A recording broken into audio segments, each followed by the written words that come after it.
What up? This is Robert Ory. Ory, three-pointer. Buries it! You might know me as Big Shot Bob. To Ory for three. Oh, unbelievable. This guy is off the charts. What's going on, Big Shot Bob? Robert Ory from downtown. Oh, back in it. Episode 150 of the Big Shot Bob podcast. We've done this 150 times. Shouldn't we be celebrating? Halfway to 300. And we're celebrating to halfway to 300, he says. Jesus Christ. Enjoy the moment while we're in it, for God's sake. Celebrating how? Like, what should we do? Should I get some confetti poppers or something? What are you looking for here? Well, I would get on the plane, but it's raining too hard here, so I don't want to go nowhere. No, yeah, y'all, you're washed, you're socked in, man. All of a sudden, Yeah. I haven't watched the Grammys in a long time, but I watched the Grammys, a little bit of the Grammys this year. I thought Trevor Noah did a pretty good job, but he had a great line to open the show. He's like, we survived one of the greatest hurdles in the history of Southern California, rain. To be here tonight. I was like, yeah, that's about right. Hey, it only Y'all affects dealing people with who it. live in the hills because, man, when you dump that much water down, rocks come sliding down. Matter of fact, when I was heading to work yesterday, I drove on the other side of the road because I'm like, the whole time I'm driving slow, doing this. I'm like, if I see any movement, I'm going to have to gun it because, That's those crazy rock that you slides have are to a think mofo, about that. man. That's crazy you have to think about that. Yeah. Do you have are there signs up like falling rocks, beware, any of that stuff or no? Not where I live. Because I'll tell you what, driving places. through Colorado once, that shit's scary. Like there's just signs up that are like, beware giant falling boulders, and you're like, Yeah. It used to be one of those ones. It's like I don't know freeways because I never use my brain to learn freeways. I just use Waze for everything. But going around the Dodger Stadium, it used to be they used to have these rocks fall on the freeway all the time. But they finally put a net/fence up to hold back the rocks. So that used to be the scariest thing for me going around Dodger Stadium. But other than that, we good. See, if you like I said, if you move to the south, I mean, you'll have to deal with the rain, but you ain't got to experience, rock slides and mud slides and the hills and all that other kind of stuff. Hey, we had a guest on. I blame him. He was just give Christian a scholarship to Georgia Tech. I'm moving to Atlanta, baby. there's a note to Coach Stoudemire over at Georgia Tech if you want to gift Rob a scholarship there. Hey, I tell everybody now, I say, hey, you can be a 2-for-1 package. If you need me to help coach, scout, recruit, give Christian a scholarship, I'm in. Oh, that would be dope. You could. Well, I don't know how Christian would feel about that, but hey, you could sit on the bench. I want to be that guy that sits in the back and wait. I don't want to sit on the bench. I want to be in the back waiting on them to come back out. I might want to go to the film room. How would There you Christian go. feel about you potentially being a coach, Christian? I think Christian, I've trained him all the way up until he was in the 9th grade. And he is a great kid. I'm just saying this because he's my son, but I could tell him to do something. He asked me no questions. He go out and do it. Now, my middle son, when I was trying to train him, shit, that didn't work at all. Happy birthday, Karen. Birthday was yesterday. But that dude, that's why he played football. He doesn't listen to me when it comes to basketball. But yeah, Christian, though, he's really good. Christian, when you get a guy and you tell him to do something on the court, he doesn't care if you're his dad. But as long as you're a coach and he thinks you and he believes and trusts you, he's going to do it. So he's a good player. He's a good performer. I don't want to say a good soldier because soldiers are on a whole nother level. But he follows the rules, I should say. That's what's up. Yeah, good for him, man. Well, then, do you hopefully you get that in the mail at some point in time. something, man? Maybe we could sign him a 10-day to the Lakers or something. 'Cause y'all missing a few pieces now. Yeah. Where do we stand with the Vando thing? Is he done? Is he out for the year? No. Reports are he'd be out 3 to 4 weeks, so we'll see what that goes. It's not on. as bad. He just has a mild sprain. And when I saw him do it, all I could think of was Rick Fox, and that ended Rick Fox's career. Rick tore a tendon in the bottom of his foot. I don't know what tendon it was or whatnot, but it was really bad. And when Rick tore it, we lost him for the rest of the year, and that pretty much ended his career because it never allowed him to be able to run or move like he wanted to. Yeah, I saw that and I'm like, well, heck, What else could go wrong right now with the Lakers? You know, they're on a 3-game win streak, I believe. Yes. Over some pretty good wins as well. Mm-hmm. And it Boston, seems New like York. Yeah. the only thing LeBron had to do was put an hourglass and send a message out. Oh my God, dude! It took that. So whatever that's supposed to mean. It's amazing you can move the needle with an emoji. Yeah, I mean, he can move the needle. Not everybody can do that. That's true. Man, let me just say, it's like if you take anybody who played basketball like in my era and you watch that Celtics game, you'll be like, this is beautiful basketball. The way the Lakers played, the way they played defense, the way they shared the ball, the way the ball was moving. It's like, this is what we talk about when you're a little kid. The ball can outrun the defense. You know, we always talk about that's what they did in that game. So, I had to give them a big ups for winning that game against the Celtics. Now, question, and this is, obviously short-sighted. What do you take away from that Boston game with no LeBron, with no AD, and the way that team played without those two? I know it's short term. You can't win the title without those two. Yeah. I get it. But what is it because the ball moved and Austin Reeves, boy. It goes to show you that everybody that plays basketball at one point in time was a star on their team. And so these guys can play. And then they take a backseat to the bigger stars, and that's how it is. But and also if you look at the way that the Celtics play, they play uninspired, and so they're like, oh, no LeBron, no AD, we got this. And once Reeves got hot, it was a wrap. And so it was just one of those games that are going to happen to the teams like that, and that's why when you talk about championship quality teams, that doesn't happen to championship quality teams because each and every night. They take care of business regardless of who they play. I think about the days with Shaq and Kobe. Man, when we play someone like, let's say, in reverse roles and playing the Lakers and they ain't got their 2 stars, I wasn't playing in the fourth quarter because we're going to be up by 30 by the end of the third quarter. And I'm like, no, Phil, you putting somebody else and Rob taking the rest of that off. And so teams, when you that good, you have to dominate the game. You have to take care of business. And a lot of teams nowadays – they don't do that because they want to shoot fast threes. They don't want to, they want to take prized possession of the basketball, meaning, okay, yeah, we're up 20. Why do we need to shoot this with, 3 seconds into the shot clock? Let's run it down because that same shot we're going to get with 22 seconds into the shot clock.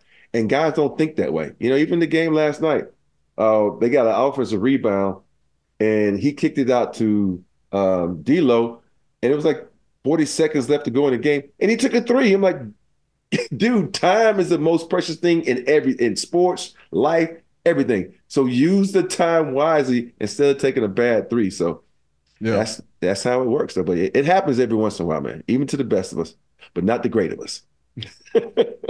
Is that a cognizant thing though that the team thinks about? Like, are you actively thinking about changing maybe the way you play when you don't have your stars? You know what I mean? Like if you're the Lakers without LeBron and AD, that just sort of changes the way the team operates. Let's take myself, for instance. The guys like myself, their career highs always came when one of the star players was not playing the game. All right, someone's got to step up. That means the ball is going to move more. It's not going to stick in a star's hand, and you're going to get shots. And that's how it is because guys light up when the star is like, oh, this is no knock on LeBron. If you watch LeBron, the ball is going to stick in his hand. Well, the offense runs through him. You know what I mean? He has the capability to beat you off the dribble and get to the hole and do all that. And the ball is going to go to the post and AD. But AD is a little different because he will kick that mug out when you double team him. But like even if you watch any pros, let's go to Jokic. The ball sticks in his hand when he has the advantage. And a lot of guys don't get their games up. Look down the street. Trae Young is y'all star. It sticks a lot in his hand. And so the other guys, you don't know if they can play or shoot or not. That's why when these guys are out, guys are smiling, they're happy, the ball moves, they're like, yeah, ding dong, the witch is gone. So they're ready to play basketball. Man. The other one with LeBron this week was the New York thing with the towel. The towel started, and then the I think it was a post-game comment. You ever thought about playing New York? Yeah, I thought about that. Sometime in my career, I thought that would happen. And then, to the point where Rich Paul has to come out and be like, no, we're not looking for a trade. LeBron does not want to be traded. We're not asking for a trade. That is not so that got a little people riled up. I think it was Windhorst. Somebody said he was very aware of the fact that he had a New York Knicks towel draped on his shoulders. He was Just trying to light a little fire, taking man. a shower. Just trying to start some shit, man. That's all I'm trying to do. Just start some shit. Oh, that's funny, man. You appreciate the levity in certain situations. That's the thing about these kids now. I say kids, I say grown men. They're very smart on how they use social media to get, talked about, get a rise out of people, and just it's funny. I love it. I'm just glad it wasn't around when I was playing. Oh yeah, MJ and Rodman can thank it not being around when they were playing, because my goodness. But LeBron know what he's doing. Yeah, LeBron knows. Yeah, that's all. It seems very purposeful. And he doesn't care. Yeah. You look at LeBron, you just even in these shoot around interviews, post-game interviews, he's going through the motions. If he was a guy that could really turn down post-game pressers and interviews, he would easily. But obviously him being the face of the league, he can't do that, and it doesn't look right. So, but just body language and everything, the man don't care nothing about doing none of this. Or even if he does, even if he is okay with it, he's not trying to answer the same old questions every single time. I can pinpoint the questions every time somebody asks and say, he ain't trying to answer that. And lo and behold, he ain't trying to answer that. Yep. Yeah, no, it happens a lot with him post game. So I don't know, just some interesting little nuggets there. He's just stirring the pot this week, man. Just getting people riled up for no good reason. Do we see anything happening at the deadline? What do you see like for LA? Anything? Because it seems like the Lakers and the Jazz are the two that are in actual, from what I've heard, actual offers on DeJounte Murray. But I don't know if we see DeJounte go anywhere at this point. It's getting kind of late in the game. Well, it's not. So many trades are made the night. I mean, you had trades made at midnight, just to get it done. Because I think a lot of time people that really want to trade someone, they try to hold out and get as much as they can. At the end of the day, they'll make the trade if they want to make the trade. But it's going to be very, very difficult for the Lakers to get DeJounte, I think, because I just think they're not going to give up the picks. Their whole entire last few years, their whole entire things have been the picks. We don't want to give up picks. We don't want to give up the picks. We don't give up the picks. And I think, they saw glimpses when Bando was there and how they could play. But so I think they're just going to run it with this team. But I could be wrong, but who knows? Well, yeah, I don't know. It's tough. And especially I think from the Hawks standpoint, because the Hawks have been playing well as of late. Obviously a lot of the West Coast teams have come in and they've handled them. They handled the Suns. They dealt with the Lakers. They battled with the Clippers. Played well. Mm-hmm.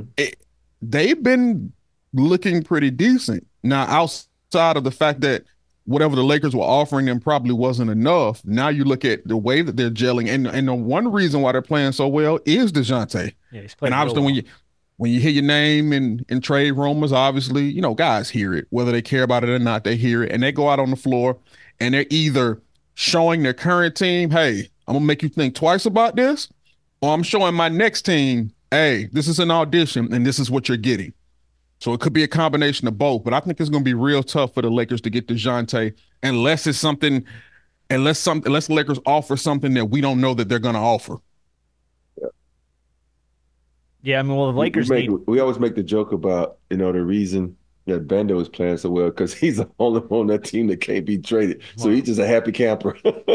Smiling and skipping to work, baby. Uh-huh. Well, I feel like, though, if, you I don't know. For me, it feels like the Lakers need at least one piece.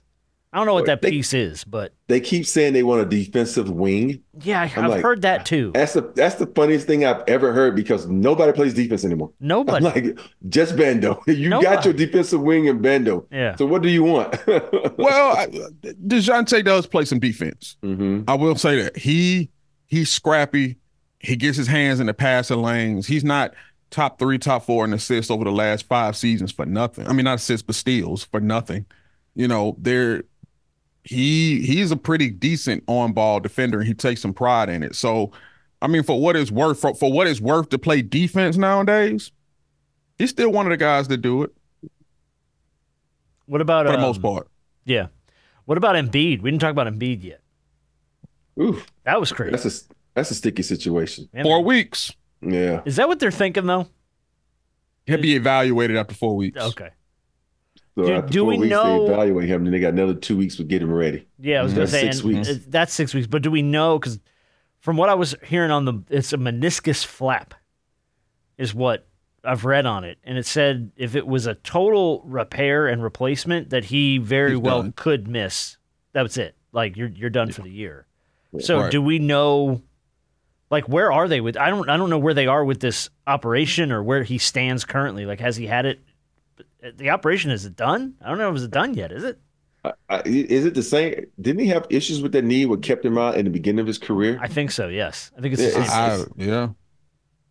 So it's like, I mean, I guess it's just kind of up in the air. Obviously, as all these kinds of injuries are. You just got to wait and see how it shakes out. But I mean, he's at a point now where he's going to miss a significant period of time. I would imagine MVP wise, He's out of that. That's probably the end of that campaign, right, for him. Yep. Yeah. Yep. But let's think about this. Everybody's making a big issue out of, all right. If the NBA didn't even say anything, if this rule wasn't out there, let's say if he missed the next 6 weeks, they ain't gonna give it to him anyway. So it doesn't even matter because they're gonna say he missed too many games. Right. And that's before the rule came out. So Oh, yeah, that's people right. are just talking about it now, just to be talking about like it had nothing to do with it. If you're gonna miss these games, they're gonna say, oh, you got Jokic over here who's been durable. You got Giannis over here. You got Luka. You got Shea Gilgeous. So he automatically fell to the end of the line. So Yeah, stop just talking by about missing this time. rule the NBA made. Yeah. Well, we'll talk a little bit about it later because I do have some stuff on that. Nothing crazy. It's just wild to me how many people are involved in not being eligible for stuff because of the new rules. It's a little weird. Yeah. How do the Sixers hold up in all this? With him being out for any kind of extended period of time. In Maxey, we trust. Tobias, get off your butt. Yep. Oh, that's true. Hey, Yeah, get Tobias Harris.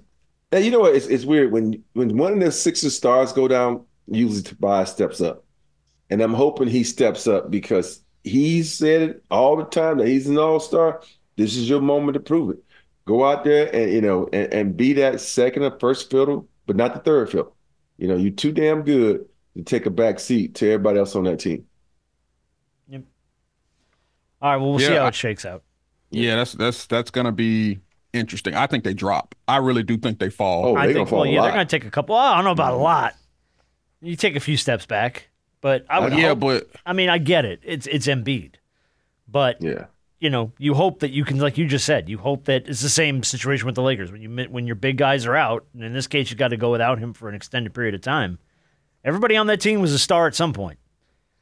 Step up, find a way to win some games, man. You better hope they have one of the weakest schedules coming up because that's the only thing when you look at without Embiid is that who do we have coming up? You got Cavaliers, Clippers, Kings, Clippers, Lakers, Suns, Heat, Hornets. One game they just won right there. Bucks lost, Knicks lost, Pelicans lost. Think about that. Wait, you Oh, just let's chalked be the real. Hornets up as a win. Let's be real. Look, they got 1, 2, 3, 4, 5, 6, 7, 8, 9. The next 10 games, everybody playing is in the playoffs except for the freaking Hornets. Yeah. They about to go 1-9, maybe. Ooh. And the way the Hornets looked last night, the way Miller got a career high, the way Bridges got a career, they might lose that. And so they got a tough schedule. The only people that aren't in the playoffs that they play in the next 20 games are the let's see, we're looking at it. Well, you mentioned the Lakers. Hornets. That's it, man. That's it. Oh, and they play the Hawks like 25 games. They got a rough ass schedule. So you talking about not dropping? Oh, they about to drop. We'll see. I'm anxious to see how it shakes out. Yeah. I'm anxious to see how it shakes out. The Clippers. Can we talk briefly about the Clippers? They bowling. Dude, they're 25-5 and I guess 26-5 in their last 31 games. They are technically the 3 seed in the West right now, I think, or I think they have the same number of losses as the Thunder and the Timberwolves, but they've played 2 less games, or 1 less game probably at this point, if you count last night. I'm going to be the first to put my hand up and go, I did not see this working. I did not see this Clippers experiment working the way it's worked.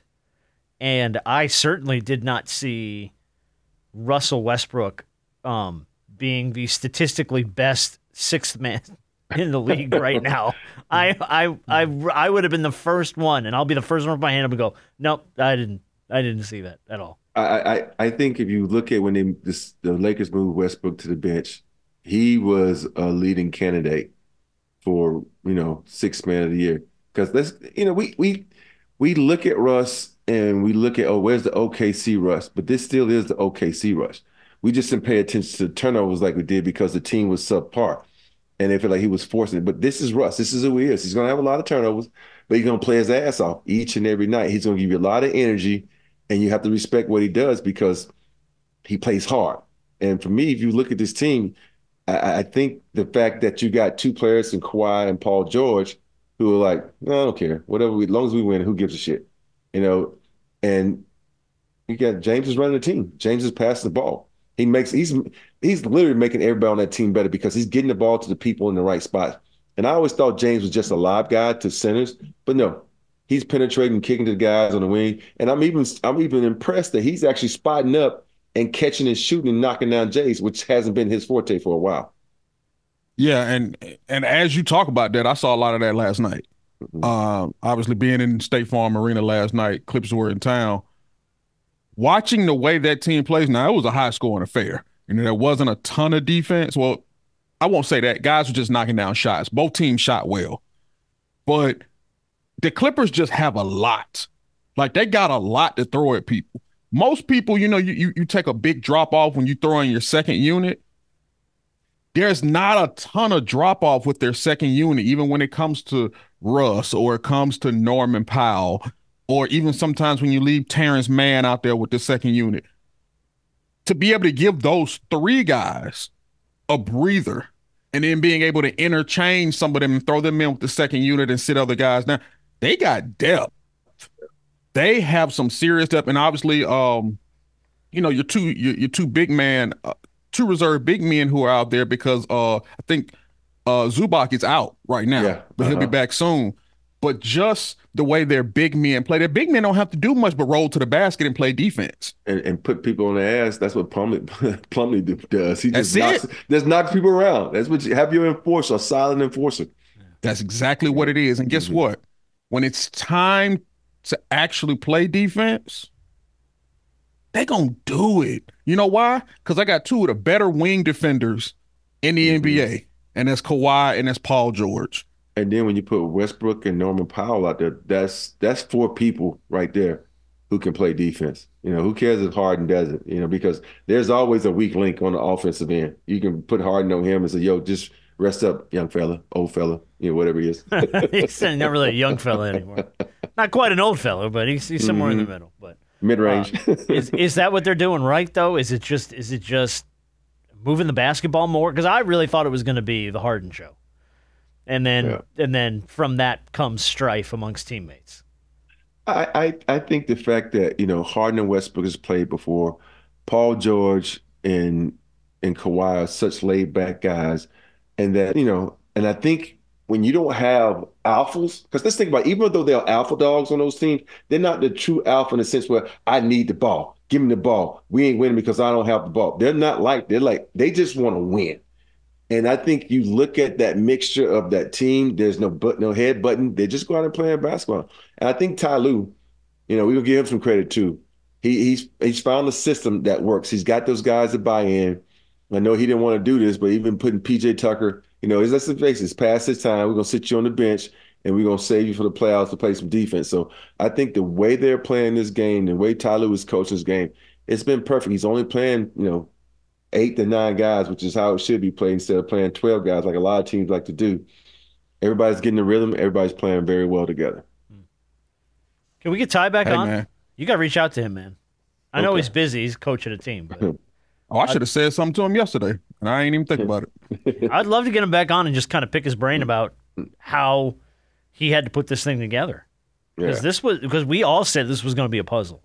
You know, when we went to dinner for one of Candace's friend's birthday, we had to dinner with Ty. He was just saying how people was thinking this wasn't gonna work. He says he saw a vision of how well that Harden plays with people and how well he gets people involved.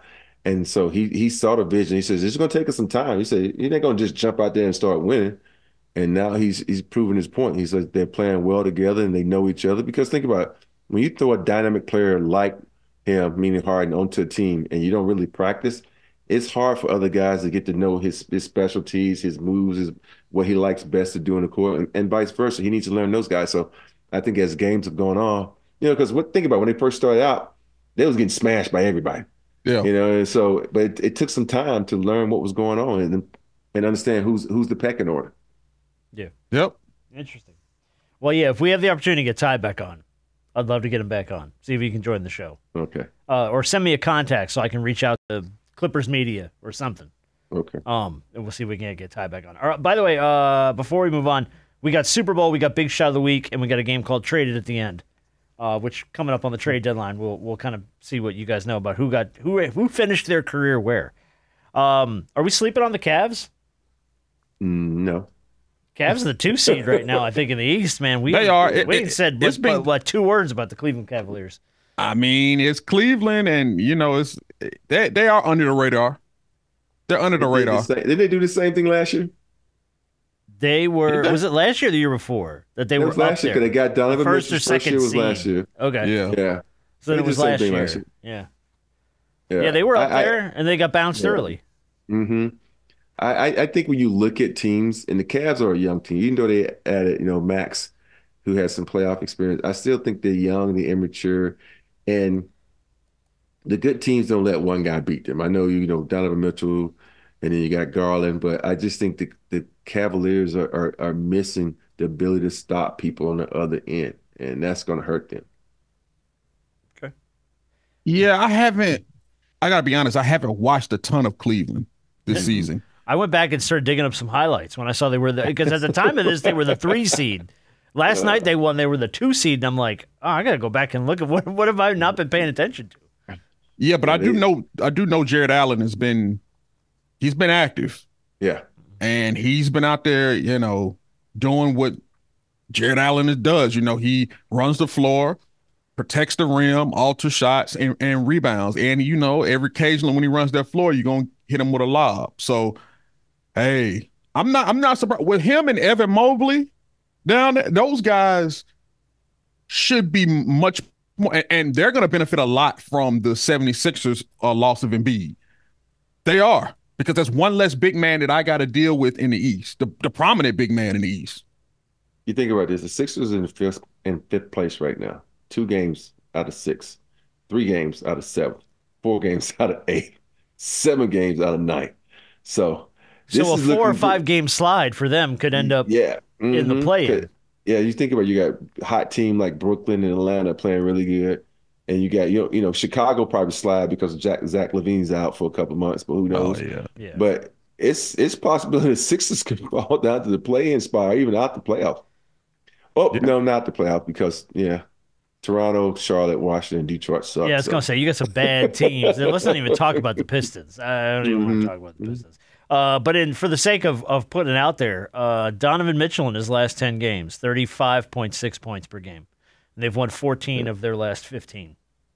So Cleveland's got it. Mitchell can ball now. Yeah, they got it going, man. They got it cooking. But I'm waiting to see how that translates to the postseason.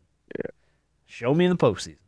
Yeah, it don't matter where there's a lot of teams who finish high in the postseason. I mean, play in the regular season, but finish early in the postseason. Go on fishing. 1, 2, 3 Cancun. That's true. Yeah, don't pull that. All right, so what are you doing for Super Bowl? Sitting on my couch. Sitting on your ass? You're not doing anything fun? You ain't going to a party? No. One of my friends has a ticket, and he invited me, and I looked at my wife. She says, not without me. Oh. No, I'm kidding. She said I could go, but I don't want to deal with the crowd, man. I'd rather just watch the commercials at home. She said, you can go. And I was like, no, babe, I really don't want to go. I went to the one that was here in LA because I knew the people in the suite. It was right down the street. I was gonna say you can get home from there. I mean, it's a home game. That's no big deal. Yeah. But going to Vegas, you got to fight that crowd, and you got to get to a hotel, which is going to be crowded. Dude, I'm telling you, Vegas is going to be out of control. I figured out why she was trying to send me. She said, we should have a Super Bowl party here at the house. And it's like, so you trying to have a party at the house without me? I don't want to have a party. So you send me to the Super Bowl, you can have a party with your friends and have a good time without me. Party's going to start. People going to be drinking. And then Rob's going to crawl in like she did last week. right behind him on the floor. Don't even know. Hey. I would try to come down the chimney. It would have been a win-win. It would have been a win-win because, hey, you would have been at the game and she'd had a party at the house. Like you said, you don't like parties, so you wouldn't have been there. I like parties. I just don't like them at my house because I don't like to fucking clean up. No, dude. See, that's the thing. When you get old, you forget it, man. I don't want clean. I don't want other people's filthy ass in my house. Take that somewhere else. Yeah, I know people probably say, dude, you got enough money, just hire someone to come clean for you. I'm like, it's a certain way you like stuff done. If you get I'm just weird about stuff. I don't want people in my house. Stay the hell out of my house. All right, look, who you got? Who do you think's gonna win this thing? Kansas City. I think the 49ers are gonna win it, but I don't want the 49ers to win it. I hate the 49ers. We know you do, Rams fan. Yeah. We know you do. Yeah, no, I think the Niners are gonna win. It's one of the ones you damned if you do and you damned if you don't in this one because you want this to be about them and not Taylor Swift if the Chiefs win. And then I just don't want 49ers to win. Okay. Well, I think they're gonna. I think Shanahan's gonna. I think they're gonna too, but I don't want them. Shanahan comes up short again. Oh, painful. All right, let's look at some of the prop bets. The national anthem, Reba McEntire singing the national anthem, which I wouldn't have picked for Vegas Super Bowl, but hey, whatever. Who is that? Reba McEntire? You know Reba. Oh, Reba. She's on The Voice. Reba. She's on The Voice. Ain't the one that's on The Voice? Yeah, she is. Yeah, she's on The Voice. Mm-hmm. You mean Reba? Oh, yeah, Reba McEntire. Not your Reba. Centipede Reba, not Reba. That's old school right there. Man, Reba is it Reba that sung Centipede? I maybe. Is this the Reba that had the TV show? Yes. Yeah. Okay, I didn't know her last name was. I just always knew her as singer Reba. Reba McEntire. Yeah. Okay. Yeah. I just always knew it as Reba. I didn't know her last name. She is on The Voice, so you've seen her on The Voice. The over under for the national anthem is 90.5 seconds. Like wow, a minute and a half. Remember. Whitney's iconic version is comes in at like 158 or something like that. So I feel like you bet the over on that because Reba's a country singer. She sings slow. She's not really. Oh, true. So I feel like she's gonna drag that. But it's amazing. You can bet on if she's gonna omit any words, or if there's a scoring drive that's shorter than the national anthem. Which I would imagine would be a turnover or something. Because how do you get under a minute and a half? Reba, country people, they love America. And I think she's going to be a traditional when it comes singing the song. Yeah. And she's going to sing it like it was meant to be, ad-libbing, and get down to it. Yeah, I think so too. Mm-hmm. But I still think she's going to go over a minute and a half. Okay. You got Halftime Show by Usher. You can actually place a bet on over-under. He performs 8.5 songs as line, 8.5. So either he's performs 8 or he performs 9. So I wonder what that bet is because I can make a phone call and be like, yo, Usher, how many songs you gonna sing, dog? I'm about to bet this shit in Vegas. He's like, hold on, wait. Time out. Roll that back. Rob, let me go. Let me attack this one. Please.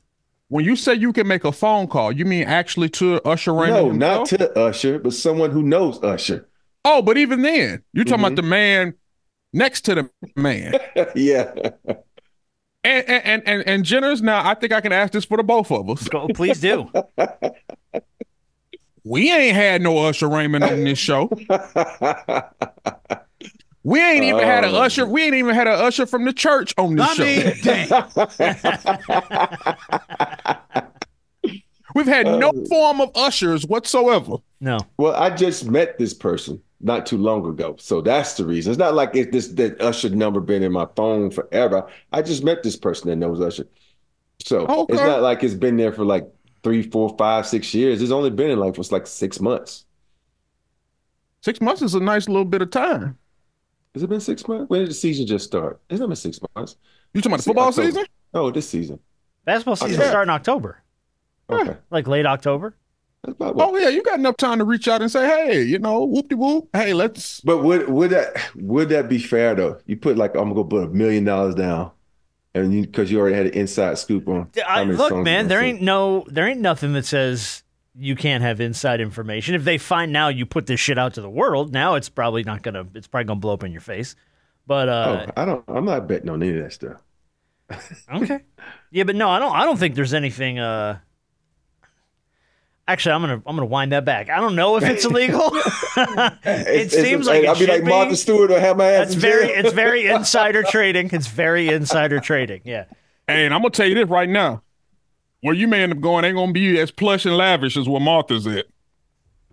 Shit, they better put me at home In the- on house arrest In the comfy prison. for Yeah. betting. Hey, then again, this is Vegas. I might end up in the fucking desert. Just strap your ass to a rock. Just throw you out there to die.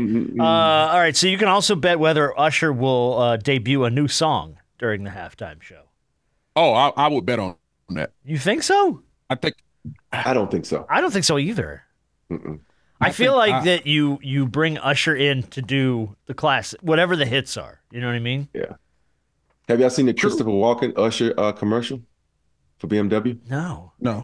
Let me see. Yeah, it's gonna be during the Super Bowl. It's Okay. kind of cool because Yes. you know how everybody likes to talk like Christopher Walken, Yeah. and he's going through, and then he gets to a restaurant, and Usher's sitting there. He says, "Don't you have somewhere to be?" He goes, "Yeah." You know, like his song, yeah. Yeah. And he goes Oh, yeah. upstairs and he does the Christopher Walken dance and runs out. So it's kind of funny. Okay. Huh. I'm not a huge fan of them debuting the Super Bowl commercials ahead of Me the Super either. Bowl. They do it all the time. They That's do like, it. It's like a new thing now. Like the last several years, it's like, oh, we're gonna put this out a week before. Keep that shit Wow. in your pocket, man. Yeah. You spent the money on it. You know. And it's also, you know, Usher already released his tour dates for this year. oh, did he? I think he released it today. Oh. It's on social media. He released his tour dates I for his didn't see upcoming tour. He'll be in Atlanta in October. He has two dates in Atlanta, obviously. All right. So Does Rob, he actually live in Atlanta or not? He has a house here, absolutely. he's got a place here. I don't know how. I would imagine he spends almost all of his time in Vegas now because of the residency. Yeah, but he got a house here. Yeah.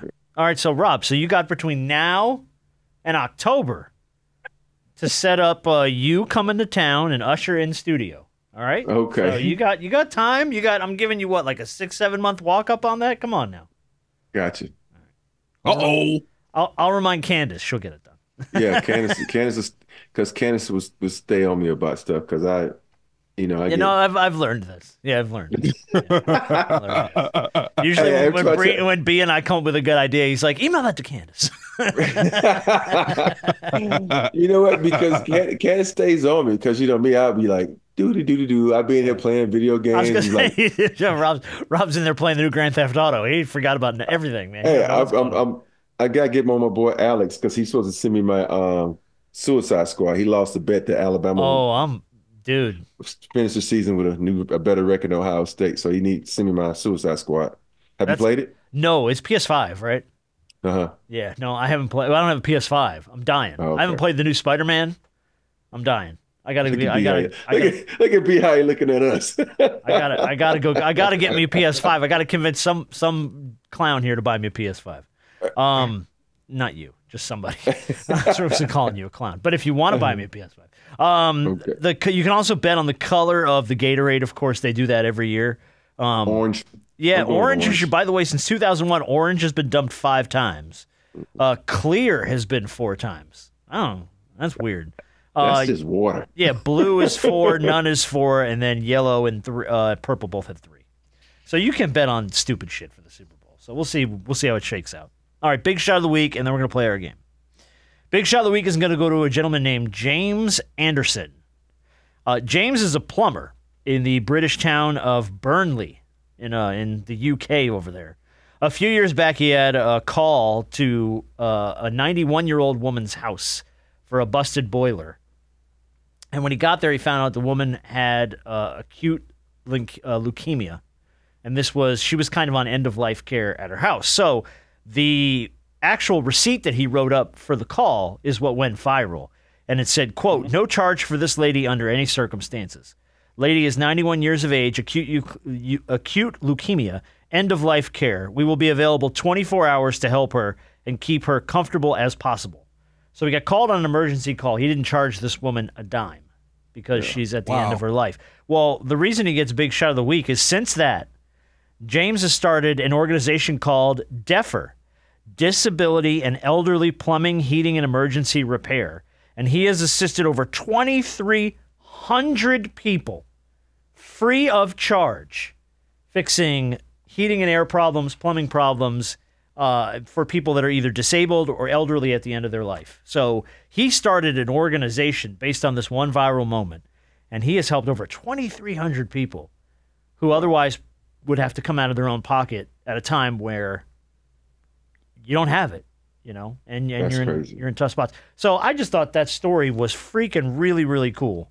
So I give Big Shot of the Week to James Anderson. I just thought that was a dope story, man. That's cool. Yeah. That's big ups to him because think about it. So many of these people they just need something fixed. Just come in and do it. Do it the right way. Don't try to overcharge. Don't try to screw them. Too many people take advantage of the elderly. Man. Man, it's so disappointing, man. Those people really got a place for them when they take advantage of people who are in that situation. Yeah. So Big Shot of the Week to Mr. James Anderson. All right. Well, listen. We are sneaking up on the deadline. It is coming up quick, Thursday. So I wanted to play a game here. I called it Traded at the End. We had Dominique Wilkins on a few weeks back. My all-time favorite player. Still breaks my heart that I had to see him wear Celtics green. just everything about that made me feel uncomfortable. So I just pulled a few of these, and I'm going to be honest with you. A lot of these I really didn't know. But I'm going to see how you guys do. So question number one, we'll start with Rob. And if you don't know it, Harp can try and steal it for a point. Okay. Allen Iverson was a Philadelphia icon for 12 seasons. He suited up for 3 other teams at the end of his career. Can you name any or all of the 3 that he played for? I can name 2 of them. Okay, I'll give you a point for each one. Memphis and the Nuggets. Yeah, he did. And Harp, for a point, can you come up with the 3rd one? He suited up. He played for the Nuggets, 06 to 08, and he did play for the Grizzlies in 2009. 2008, 2009, he played for another team. 2008, 2009. You know what's so weird? I just saw that on IG the other day. And I was like, I didn't know you played for them. Who was it? I can't even remember. Yeah, I didn't know this one even. Detroit. Yeah, that's he who played it was. for the Pistons. Okay. And I guess he finished the 09 season in Memphis. So Got it. I do not recall Allen Iverson in a Detroit Pistons jersey. I just don't. Harp, Hakeem the Dream, one of the greatest big men ever to play alongside Robert Horry. After an iconic 18 seasons with the Rockets, he played for 1 year at the end of his career for what other team? Well, Rob know this one. I'm trying to remember what it is. For one other team. Rob was in the league when this happened. This was 2001-2002. 01-02 season. And I'm going to bet I forgot about this entirely. The only reason he played for this team is because he loved the city. Because he loved the city. Mm-hmm. Want a hint? Sure. You're going to give him a point? Sure. Just hand him a point. Yeah. I'm not gonna be. I'll just say it's above you. That's all I'm gonna say. It's above you. We're in the South. It's fucking vague. Everything's above. Yeah, everything's above us, except the Miami. It was an Eastern team. It was an Eastern team. It's all right if you can't pull it. It's above me. It wasn't Charlotte, was it? Rob, what was it? Toronto. The Toronto Raptors. Toronto above everybody. That's the name of this week's show, above everybody. All right, Rob, Tony Parker, another famous teammate of yours, 17 huge seasons with the Spurs. Charlotte Hornets. Until 2018 when he played for the Charlotte Hornets. Most of these I can't, either I knew and can't remember, or I never knew at all. I did not know that Tony Parker played for the Charlotte Hornets. I wouldn't have. Yeah. On a bet, I couldn't have pulled that. It was he because one of his Frenchman was playing there. I can't remember who. Oh man. So yeah, Dude, no, I had no clue about that at all. Yeah. B-Dog, Patrick Ewing, synonymous with New York basketball after 15 seasons in the Big Apple. He suited up for 2 other teams at the end of his career. Can you name either one of them? Or both of them? I can only name one. I knew one, and I did not know the other. It was 2000, 2001, and then 2001, 2002. It was 2 different teams. Jeez. But I mean, when you think Patrick Ewing, all you see is the blue it's the New Knicks. York That's jersey. all Yeah, I see. That's all you see is the Knicks jersey. Or at least all I want to see. Damn, again. Damn it. I can't even. Rob, do you I missed know him? that. Did he guess it? No, he Nope. didn't know. Just the Magic and Oh, I do remember him with the Magic. Magic. And did he play for Charlotte? No, the other one was Seattle. He played for the Supersonics in 2000 and 2001, which I didn't even know. I didn't do know remember either. him finishing his career with the Orlando Magic, though. Yeah. 01-02. All right, Rob. Kevin Garnett, 14 seasons as a Minnesota Timberwolf. Then he went to Boston. He played 6 seasons as part of their Big Three. Where did he play the last 2 years of his career, though? Brooklyn. That's right. He played for the Brooklyn Nets. Yeah, that one was 13, that was 14. kind of easy. I didn't 'Cause he know played with that. Paul. He played with Paul Pierce. They got traded They over. had their big Didn't three even over remember it. Didn't even Yeah. remember it. Yeah. No, didn't even remember it. Remember, because that was one of those games where what's his name? Like when Draymond Green tell him like, you think they gonna love you like they love Kobe? They ain't gonna love That's you. right. That's right. I remember that. Was he with the Clippers when he said that?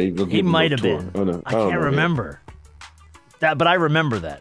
All right, Harp, we call it Wade County for a reason. Dwayne Wade played 15 seasons in a Heat jersey. Can you name any of the other 2 teams he finished his career with? He should get Oh, this. If you don't Yeah, get that's the this, Bulls and the man. Cavs. Yeah, there you go. Yeah. Very good. I knew the Bulls. I didn't know the Cavs. I didn't know he played. Well, for Yeah, he Bulls played because one he's year from with the Cavs. Chicago. Yeah, Yeah, and played 1 year with the Cavs. yeah. I thought he ended his career in Chicago. I didn't realize he played another year with the Cavs. 2017, 2018. All right, Rob. Here's one. Here's an old school one. He actually ended it. Well, he didn't play for him again, but he ended it with Miami. Yeah. Yeah. Rob, did you play against Chris Mullin? Again, in the championship back when he went to that other team. No, you did, so you know the answer to this. Chris Mullin made white people proud for 13 years as a Golden State Warrior, but he ended his career with what other team, and you know it. Run TMC went on the Indiana Pacers. That's absolutely right. From, 97 to 2000. All right, last one, Harp. My first Lakers championship was against him. The Glove. Best known for his 13 seasons in Seattle. He bounced around to a few other teams, including wearing Lakers yellow alongside Rob. No, I wasn't the team. Oh, you weren't there when Gary No, was here? that was after. Oh, Yeah, because they lost that year in the championship. I oh, don't that's remember the right. You were championship. gone. That's Yeah. right. I forgot. They lost to the Pistons that year. Do you remember where Gary Payton ended his career? Last 2 years Yeah. of his career. Yeah, it was Miami. Good job, man. Yeah, Miami Heat. I don't remember the Glove playing for Miami either. I remember that. I do not. Yeah, because that's yeah. when they Because he won the championship with Shaq. He was on that team, wasn't he? Yeah, he was on that team. God, I covered that team and I don't even remember that. Jesus. I don't know if that's old age or stupidity, but I don't remember that for nothing.